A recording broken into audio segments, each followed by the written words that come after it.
Les gens ont besoin de Dieu, mais ils ne savent pas.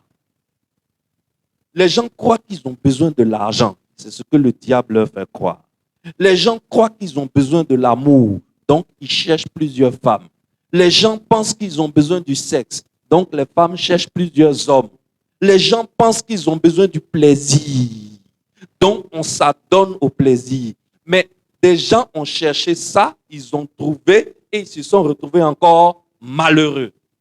Donc ce n'est pas de ça qu'un homme a besoin. Des gens sont déjà passés par là avant toi. Pourquoi tu veux faire la même erreur qu'eux?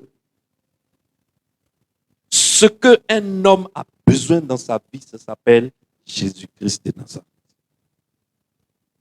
Un jour, le peuple de Dieu est sorti d'Égypte. Après 3 jours de marche dans le désert de Chour, ils sont arrivés à une rivière. L'eau qu'ils avaient prise en Égypte, l'eau est finie.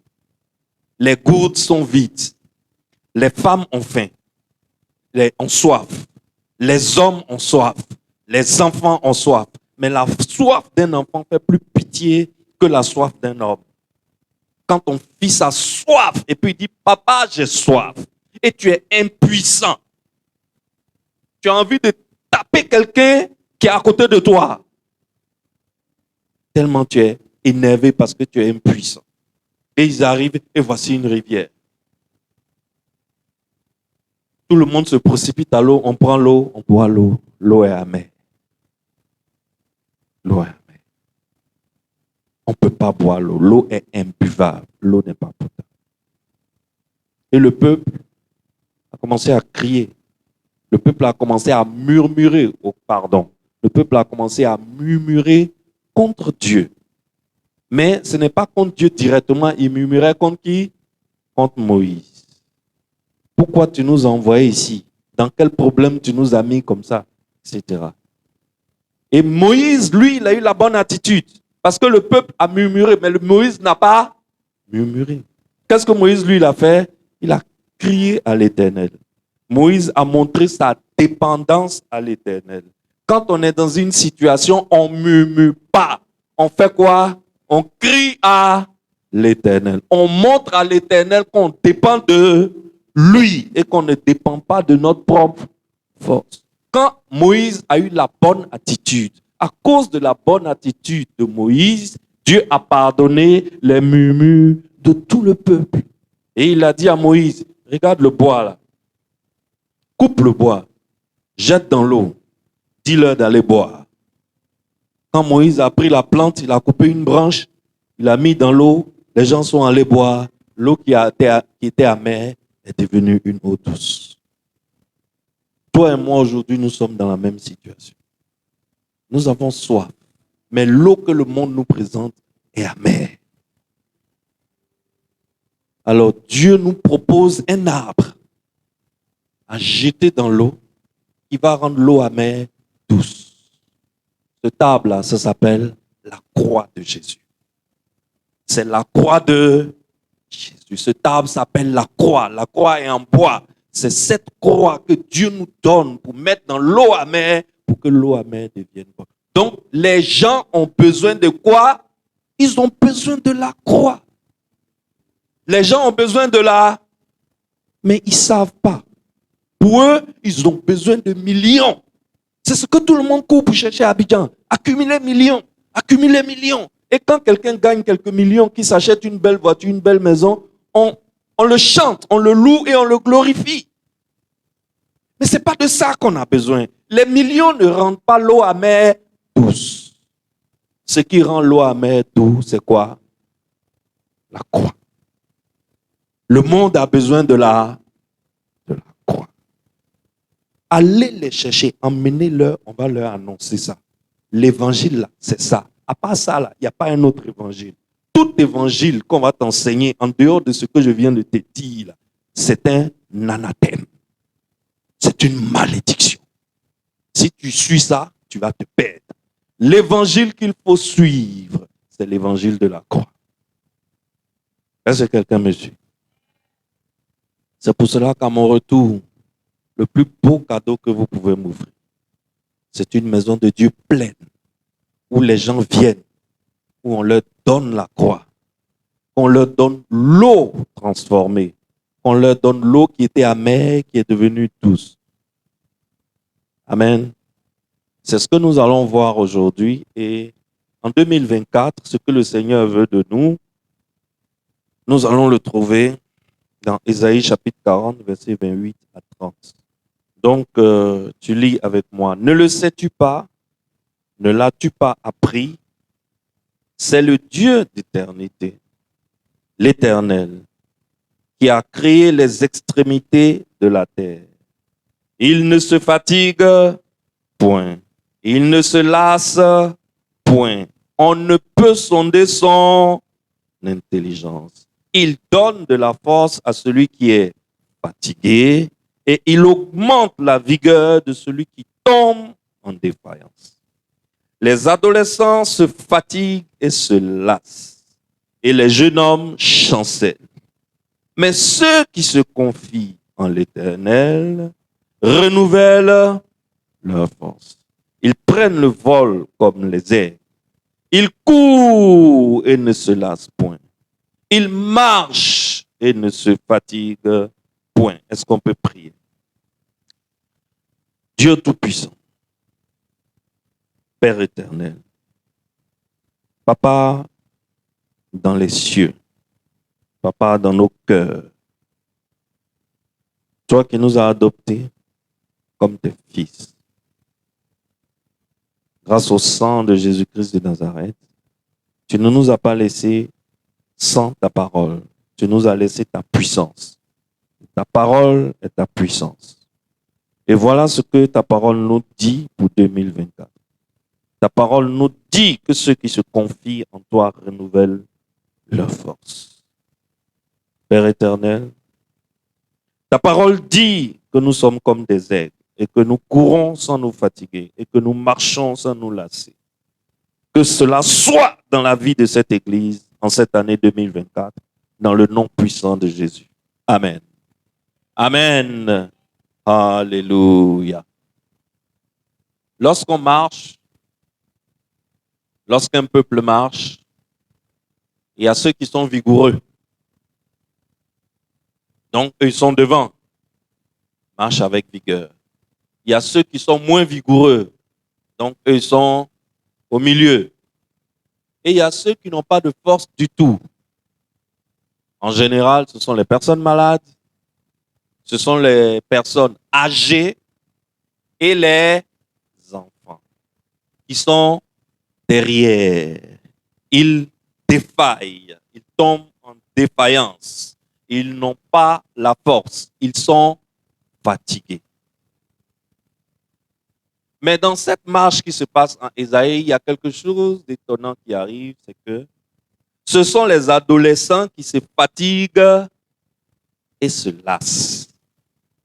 Les adolescents, quand on est dans adolescent, c'est ça qu'on est dans la force de l'âge, n'est-ce pas? C'est un adolescent, tu veux courir avec un adolescent, mon frère, attrape ton cœur. Parce qu'il va partir pour te laisser. Ou toi, tu commences à souffler. Fou, là. C'est maintenant lui, il passe le turbo. Est-ce que tu vois? Parce que tout en lui est frais et en bonne santé et vigoureux. Et ce sont les jeunes hommes qui portent la marche. Mais dans cette marche que nous voyons ici, on voit que les jeunes hommes chancellent. Et les adolescents se fatiguent et se lassent. Mais il y a des gens qui prospèrent. Qui sont ceux qui prospèrent?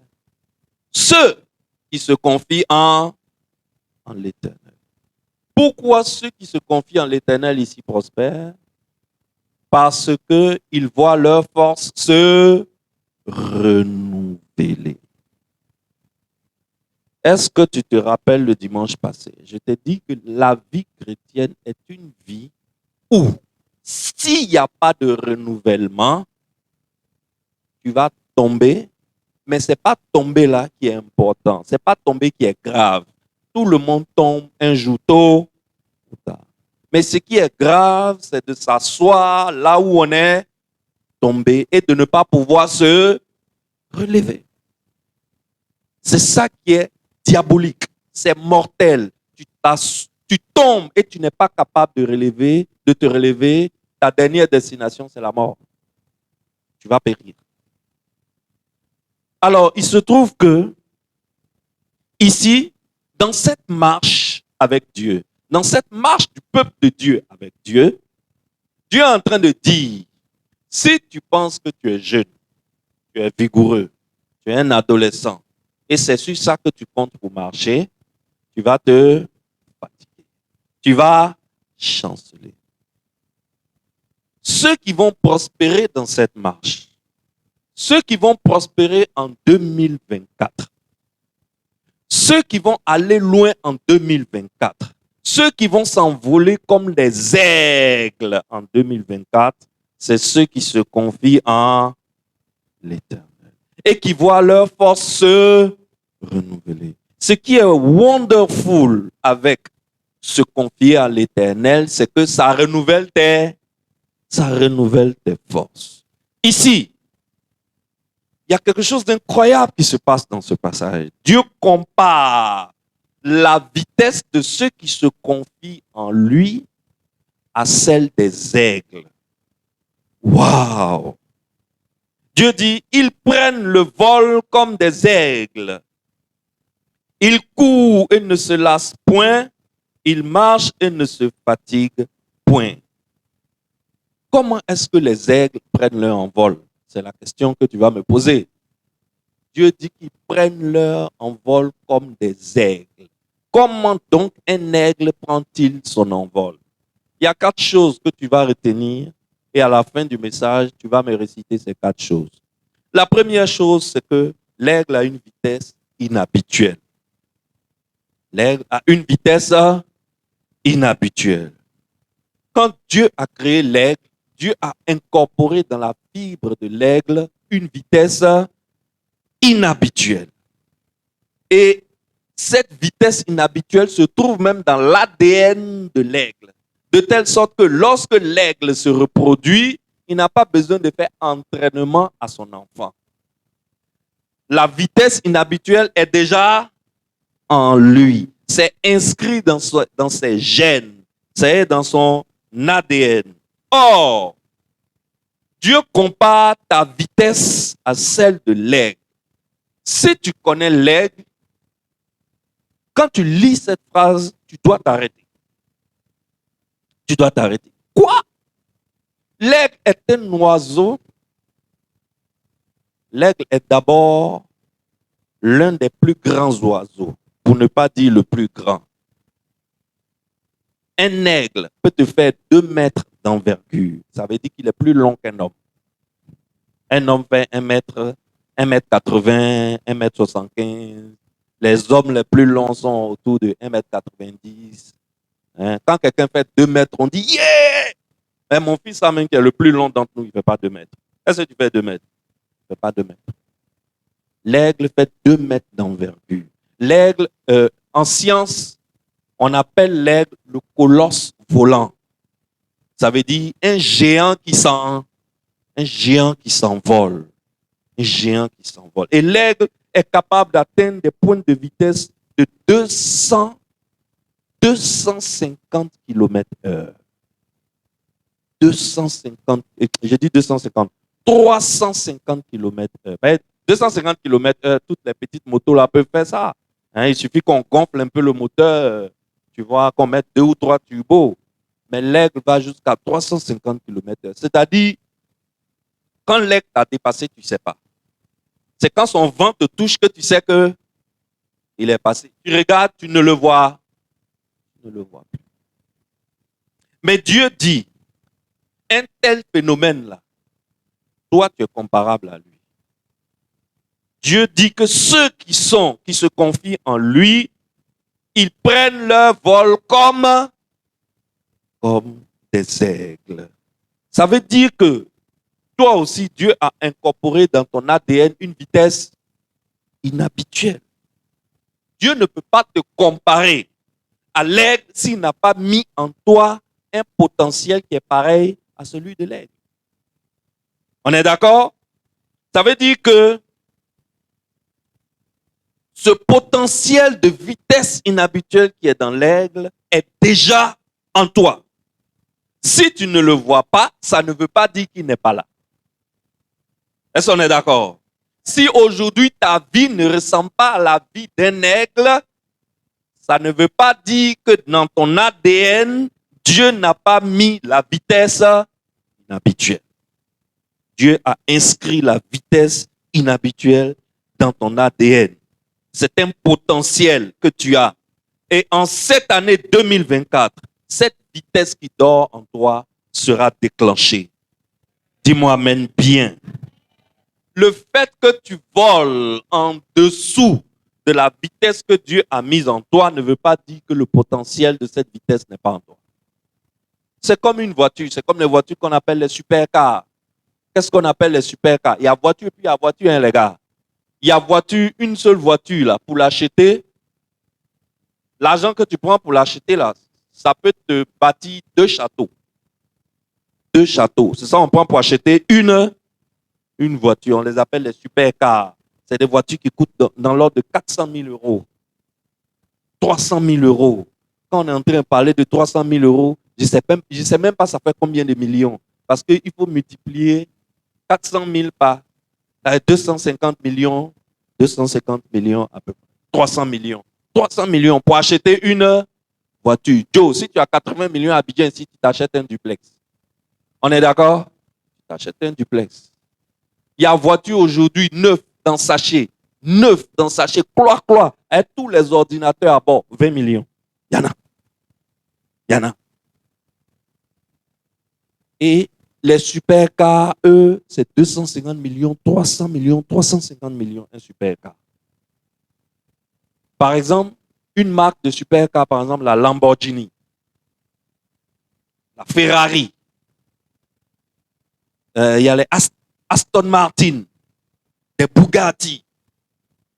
Bishop, celui qui paye Bugatti et puis vient à l'église ici, moi, il doit donner ma dîme d'abord avant de garer. Parce que dîme des Bugatti là, moi, ça paye maison pour me donner. Comme ça, temple là, on ne va plus payer le loyer du temple. Est-ce que tu vois?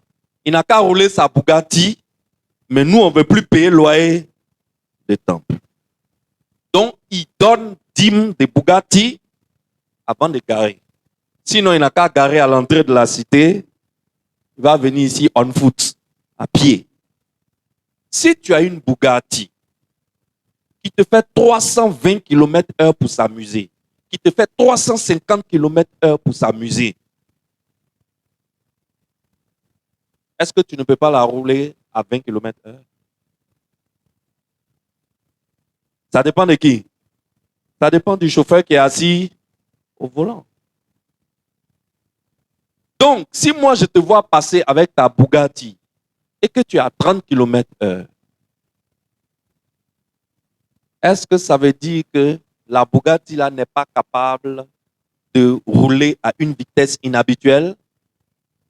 La voiture est une hypercar, c'est une hypercar. Au-dessus des supercars, on a les hypercars.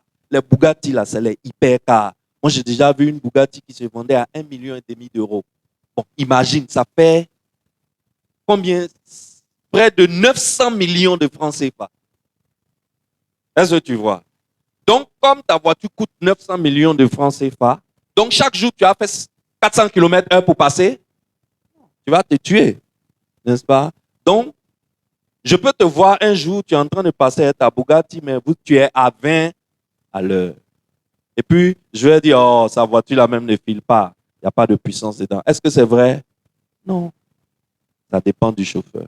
Est-ce qu'aujourd'hui, la vitesse à laquelle tu vas, la situation dans laquelle tu as, ça veut dire que tu ne peux pas aller à une vitesse inhabituelle? Est-ce que ça veut dire que tu as bloqué le compteur de ta vitesse comme ça? Non. Dans ton ventre là, il y a le dépôt d'une vitesse inhabituelle. Dieu a déjà mis ça en toi. Si Dieu n'a pas mis en toi, il ne peut pas te comparer à un aigle. Il ne peut pas te comparer à un aigle. Alors, la première chose, c'est qu'en toi, il y a une vitesse inhabituel. Comme l'aigle. La deuxième chose que tu dois retenir, c'est que ce qui accélère la vitesse de l'aigle, ce qui fait que l'aigle passe le turbo et il se met en accélération là, ça se trouve caché au milieu des tempêtes. L'accélérateur de la vitesse de l'aigle se cache dans la tempête. L'accélérateur, c'est quelque chose qui permet à une autre chose d'aller plus vite, n'est-ce pas? Et dans chaque domaine, il y a un accélérateur quelque part. Dans la voiture, il y a une pédale qu'on appelle l'accélérateur. Quand tu appuies dessus, la voiture décolle et va très vite.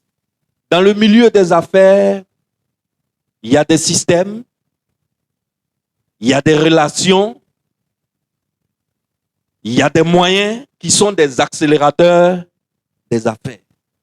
Ça permet à un homme d'affaires d'aller à la vitesse supérieure, de passer à la vitesse supérieure. C'est pour cela que les hommes d'affaires sont tout le temps dans des dîners. Ils sont tout le temps dans des rencontres. Parce qu'il y a un homme que tu vas rencontrer. À cause de cette relation, tes affaires vont accélérer. Ça va aller à une vitesse supérieure. Et pour l'aigle, cet accélérateur se trouve dans la tempête. Ce qui fait que, quelle que soit la beauté d'un aigle, quelle que soit la puissance d'un aigle, quels que soient les diplômes d'un aigle, pour qu'il puisse accélérer, il a besoin des orages et des tempêtes. Est-ce que quelqu'un me suit? Il a besoin des orages et des tempêtes. À l'intérieur des orages et des tempêtes, il y a un courant d'air. Un courant, ce qu'on appelle un courant thermique. Un courant d'air chaud qui souffle à l'intérieur dans le cœur d'une tornade, qui souffle dans le cœur d'un orage, qui souffle dans le cœur d'une tempête. C'est ça là, ce courant d'air chaud qui est au cœur de la tempête là. C'est de ça que l'aigle, lui, il a besoin pour faire quoi? Pour accélérer. Et toi aussi, à l'image de l'aigle, l'accélérateur qui déclenche tes miracles se cache dans les tempêtes. Quand je dis tempête, je ne suis pas en train de parler de tempête qui va souffler et qui va arracher toi des maisons et tout. Quand je dis tempête, je parle des tempêtes de la vie. Je parle des vents qui soufflent sur ta vie. Je parle des situations dans lesquelles tu te retrouves dans la vie. C'est ça que j'appelle les tempêtes. Et comme Dieu te compare à un aigle, Dieu est en train de dire, les tempêtes qui sont sur ta route, les situations compliquées qui sont sur ta route, ce que toi tu appelles difficulté là, Dieu est en train de te dire que c'est à l'intérieur de ça qu'il a caché l'élément qui te permet d'atteindre les hauteurs jamais atteintes. Alléluia. Je ne t'ai pas dit d'acclamer, mais si tu veux acclamer, acclame bien. Acclame bien. Demande à Joseph. Demande aux 3 jeunes Hébreux, Shadrach, Meshach et Abednego. Lorsque le roi a décidé de les mettre dans la fournaise de feu. Demande aux hommes que Hébreux chapitre 11 nous a cités.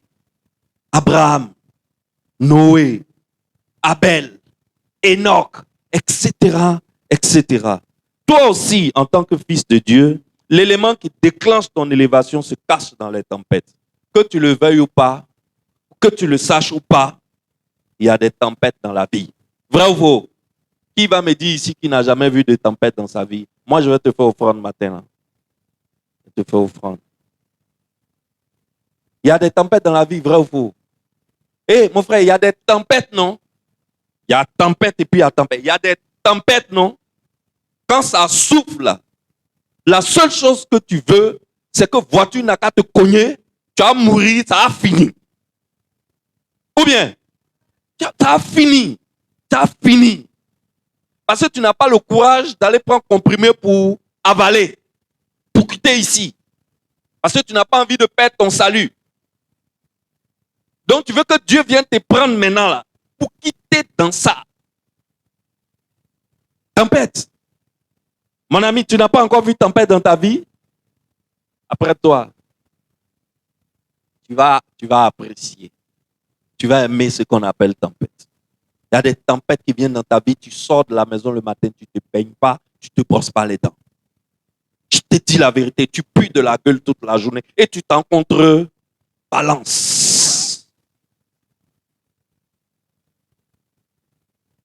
Il y a des tempêtes qui souffrent dans ta vie.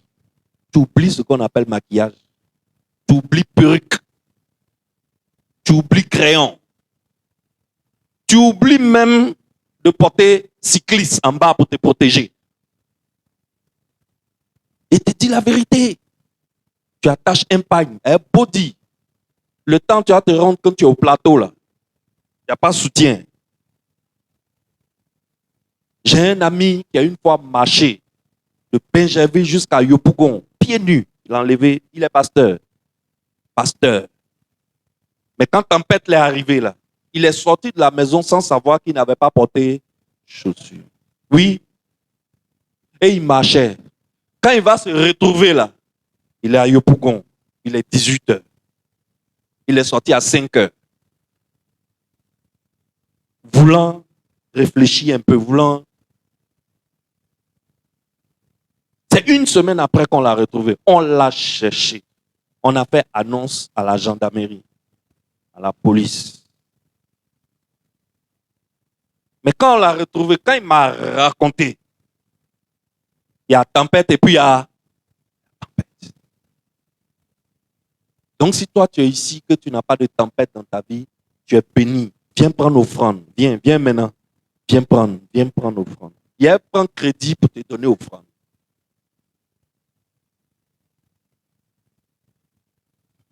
Je ne viens pas dire ici à quelqu'un que 2024, l'année dans laquelle on rentre là, de janvier à décembre, ça sera rose. C'est pas ce que je suis en train de dire à quelqu'un. Si je t'ai dit ça, je t'ai menti. Et si je t'ai dit ça, je ne t'ai pas aidé. Je pense qu'à un moment, l'Église, nous avons prêché le repos en Christ et nous l'avons prêché sans l'expliquer. Et ça a fatigué beaucoup de chrétiens qui sont devenus des paresseux. Parce que les gens s'imaginaient qu'ils allaient se lever le matin, aller au temple, prier de 5 heures à 19 heures et rentrer à 20 heures. Et puis, ils vont trouver un repas servi par les anges.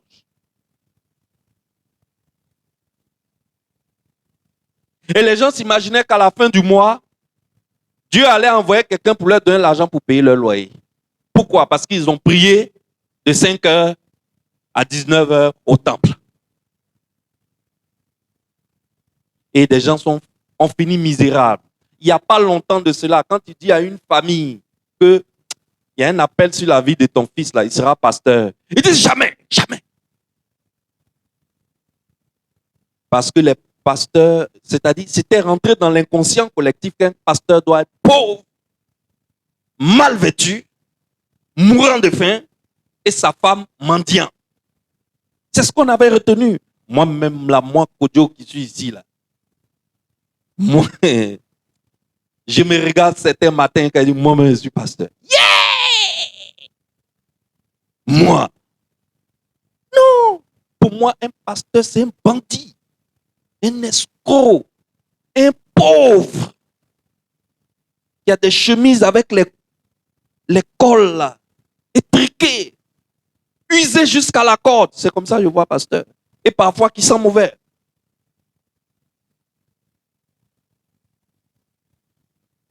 Parce qu'on n'a pas bien expliqué le repos en Christ. Quand tu rentres en Christ, là, ça ne veut pas dire qu'il n'y aura pas de tempête. La vie chrétienne n'est pas un long fleuve tranquille où tu te réveilles un matin et Dieu a rempli ton frigo. Si tu veux que ton frigo soit rempli, tu dois travailler. Alors je ne suis pas en train de dire à mes fidèles ce matin que en 2024, vous allez dormir et puis vos frigos seront pleins. Mais je suis plutôt en train de vous dire qu'en 2024,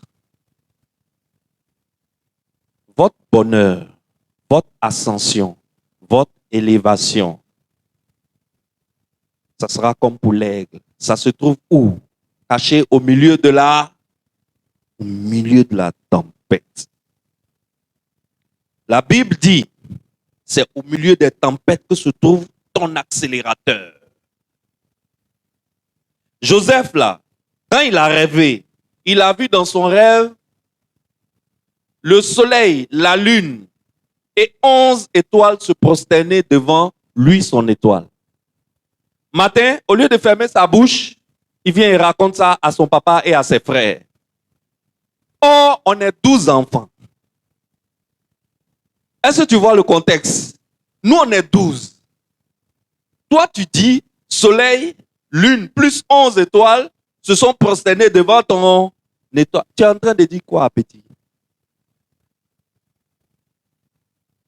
Tu es en train de dire quoi, petit? D'accord? On a compris. On va régler pour toi. Donc, nous, on s'est prosterné devant toi, Pépéro, là. Quoi. Ok. Ils l'ont entendu au bon moment, ils ont frappé fort. Ils ont pris ça, ils ont basé ça. Ils ont vendu ça. Non, on vient se prosterner devant toi. Va faire ça chez les Ismaélites, là-bas. Alors, Dieu montre à Joseph qu'il est au champ, il est avec sa famille, ils sont en train de ramasser des gerbes. Et 11 gerbes se prosternent devant lui, sa gerbe. Au lieu de se taire, il raconte à tout le monde. Mais qu'est-ce que ça veut dire? Ça veut dire que Dieu a réservé à Joseph une destinée glorieuse, une destinée telle que les gens vont venir se prosterner devant lui pour lui faire allégeance. C'est vrai ou c'est faux? Ça s'est vérifié ou bien ça ne s'est pas vérifié? Plus tard, ça s'est vérifié. Mais au moment où Dieu disait ça à Joseph, là, au moment où Dieu montrait les rêves à Joseph, là, est-ce que Dieu a dit à Joseph qu'il allait un jour être attaché par les pieds, attaché par les mains et jeté dans un puits sec au désert par ses propres frères? Est-ce que Dieu lui a dit ça? Parce que ça, là, c'est les tempêtes. C'est dans ça, là, que se trouve sa route vers le palais. Est-ce que Dieu a dit à Joseph que son chemin vers le trône, là où le soleil, la lune et les 11 étoiles vont se prosterner devant lui, là, est-ce que Dieu lui a dit que ça passe par une prison où il va faire des années alors qu'il est innocent? Est-ce que Dieu lui a dit ça? Dieu lui a pas dit ça. Quand Joseph était en prison, il a rencontré un gars qui travaille chez Pharaon. Il a interprété les rêves du gars. Le gars est tellement content. Le lendemain, le gars est sorti de prison. Le gars dit, si je sors de prison, la première chose, je vais dire à Pharaon que toi, tu es ici, il n'a qu'à te faire libérer, que tu es innocent. Ça fait combien d'années? Presque 3 ans. Le gars a oublié Joseph. Et Joseph est en prison cadeau. Est-ce que Dieu a dit ça à Joseph quand il rêvait? Qu'il allait faire prison cadeau? J'ai dit ton élévation se trouve au milieu de la tempête. Parce que l'aigle auquel Dieu t'a comparé là, pour s'élever là, pour atteindre les hauteurs jamais atteintes, il a besoin d'affronter la tempête, de rentrer dans la tempête, d'emprunter le courant des ascendants qui se trouvent au milieu de la tempête et de se retrouver au-dessus de la tempête. Lorsque Dieu a dit au peuple d'Israël, je vais vous donner une terre où coule le lait et le miel. Est-ce qu'il leur a dit que lait et miel, là, il y a des géants autour? Il n'a pas parlé des géants. Mais si Dieu choisit de ne pas te parler de quelque chose, c'est parce que lui-même, il veut s'en charger. Alors, quand Dieu veut te parler, il te parle de ta destinée. Il te parle de là où il veut t'envoyer. Le pasteur te parle de la part du Saint-Esprit et il te dit 2024, c'est ton année de la vitesse divine. Ça, c'est ta destinée. Mais est-ce que le pasteur te dit les tempêtes au milieu desquelles vont se trouver cette vitesse divine-là? Lui-même, il ne les connaît. Il ne les connaît pas. Ce que je suis en train de dire à quelqu'un, c'est que les tempêtes sont nécessaires dans la vie. Et la vitesse d'accélération que Dieu a mis à toi ne se déclenche que dans la tempête. C'est là-bas que Dieu a caché. C'est pour cela que la troisième chose que je veux que tu retiennes ce matin, c'est que l'aigle a une attitude différente à l'égard des tempêtes. L'aigle ne se comporte pas devant une tempête comme les autres oiseaux. C'est ce qui fait la différence de l'aigle avec les autres oiseaux. Parce que les autres oiseaux, quand ils voient la tempête, ils fuient. Parce qu'ils ne sont pas équipés pour affronter la tempête et pour percer la tempête. L'aigle, quand lui voit la tempête, il reste là. Il ne s'enfuit pas. Car il sait que les hauteurs qu'il voit là-bas et qu'il veut atteindre, pour les atteindre, il a besoin d'utiliser la tempête. Les tempêtes ne sont pas des freins à l'avancée d'un aigle. Les tempêtes constituent plutôt un tremplin pour l'avancée d'un aigle. Et comme les aigles savent cela, ils ont développé une attitude qui est différente à l'égard des tempêtes. Alors, quand les tempêtes arrivent, l'aigle n'est pas effrayé. L'aigle ne fuit pas devant les tempêtes. L'aigle même bénit Dieu quand une tempête arrive sur son chemin. Parce que cette tempête va l'aider à atteindre les hauteurs qu'il espérait. L'aigle peut voler sans tempête, vrai ou faux? Quand il n'y a pas de tempête, un aigle peut voler. Mais pourquoi l'aigle aspire à la tempête? Parce que lorsque la tempête arrive et qu'il arrive à percer la tempête et à rentrer dans le courant d'air chaud qui le fait monter, et que l'aigle est monté jusqu'à ce qu'il s'est mis au-dessus de la tempête, il n'a plus besoin de voler. Il suffit d'étendre ses ailes et de planer. Alléluia. Oh, si tu veux acclamer, acclame bien. Si tu veux acclamer, acclame bien. Il étend ses ailes. Et c'est la tempête maintenant qui le fait voler. Il plane. En science, on dit, il fait quoi? Il plane. Il n'a plus besoin de faire des efforts. Il n'a plus besoin de battre des ailes. Il est au-dessus de la tempête. Alors, excellence. Aucune année n'est rose et aucune année ne sera rose de janvier en décembre. Aucune année ne va arriver où Dieu va te servir le petit déjeuner au lit. Non. En 2024, Dieu ne va pas envoyer ses anges pour t'envoyer croissant chaud avec thé et puis jus d'orange au lit le matin. Non. En 2024, où est-ce que Dieu a caché ton miracle? Il a caché ça au milieu de la tempête. Il a caché ça au milieu des tempêtes. Donc, quand il y a des tempêtes, ce n'est pas la tempête qui intéresse l'aigle. Ce qui intéresse l'aigle, c'est l'accélération qui est cachée à l'intérieur de la tempête. L'aigle cherche le courant d'air ascendant pour déployer ses ailes. Excellence. Je prie ce matin pour que tu deviennes comme l'aigle.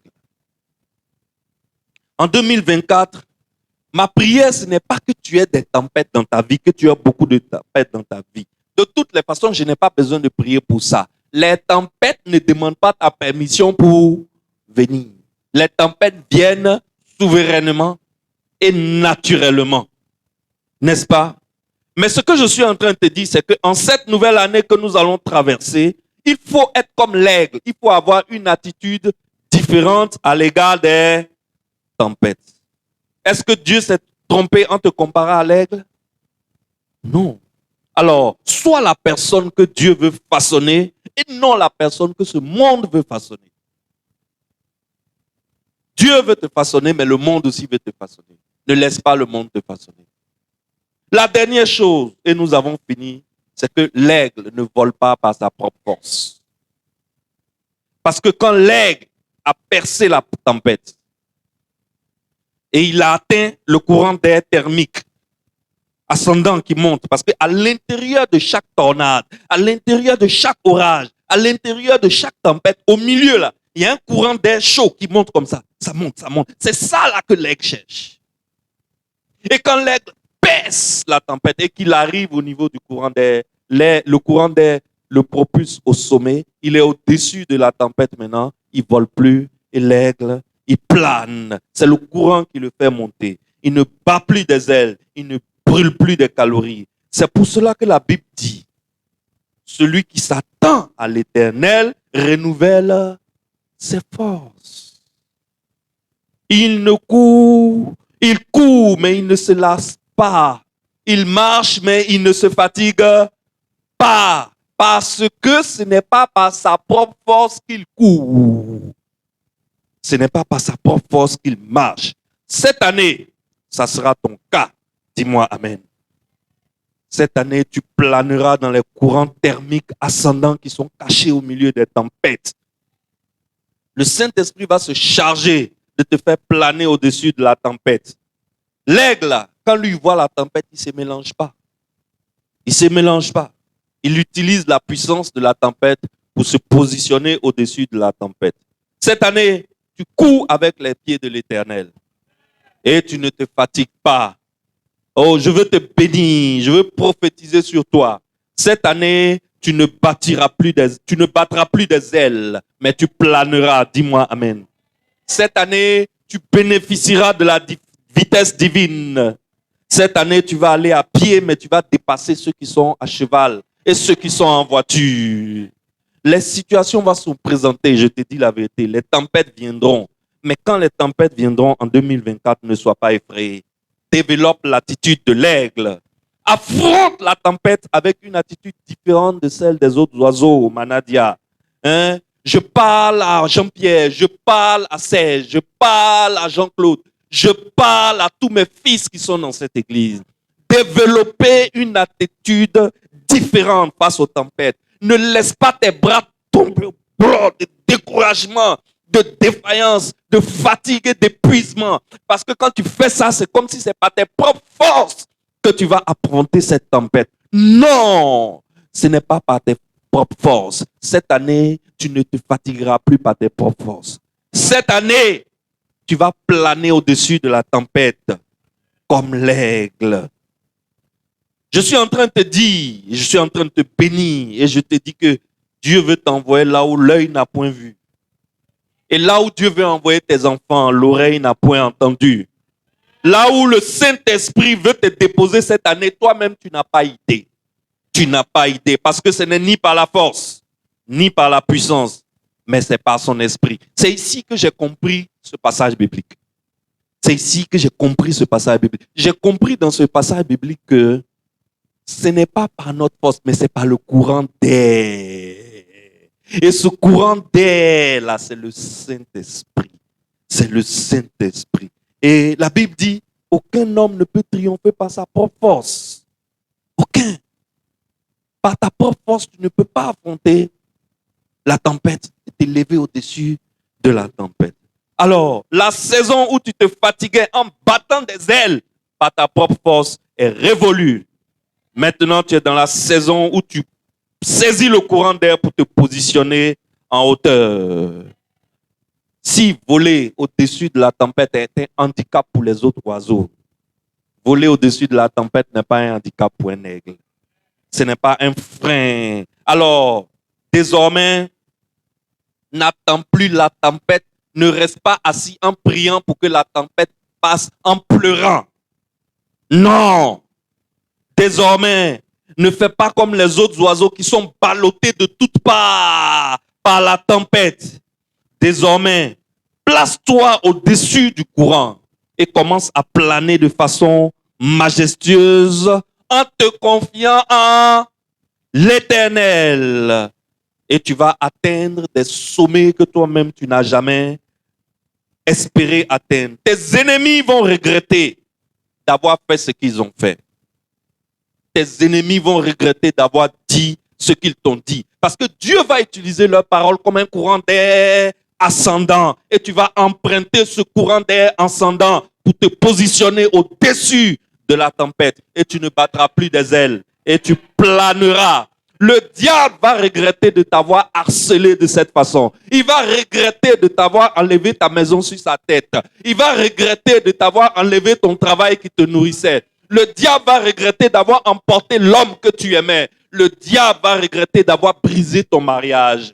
En cette année 2024, le diable regrettera tout ce qu'il a fait comme mal dans ta vie en 2023. Attends-toi à ce miracle en cette année 2024. Je ne suis pas en train de prêcher un évangile sans épreuve, mais je suis en train de dire à quelqu'un que l'accélérateur de sa destinée se trouve au milieu des tempêtes. Donc ne crains pas les tempêtes, ne pleure pas devant les tempêtes, ne fuis pas devant les tempêtes. Les tempêtes viendront naturellement. Tu veux ou tu veux pas, ça va venir.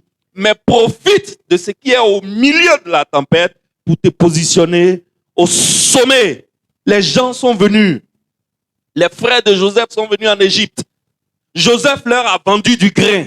Ils n'ont pas reconnu Joseph. Je dis que tes ennemis ne te reconnaîtront pas. Je te dis cette année, c'est toi qui seras obligé de te présenter. Tu vas leur dire, oui, c'est moi Régis. C'est moi qui étais au Tamouloa. Oui, c'est moi Sarah, la femme de Régis. Oui, c'est moi Kofi. Moi qui venais au culte là, au Tamouloa. C'est moi. Et puis ils vont ouvrir les yeux, ils vont dire, c'est pas vrai. Comment tu as fait pour te retrouver ici? Mais c'est la voiture de qui tu es en train de rouler là. Tu es chauffeur depuis quand? Tu vas leur dire, je ne suis pas chauffeur. J'en ai 10 comme ça. Dans le nom puissant de Jésus-Christ de Nazareth.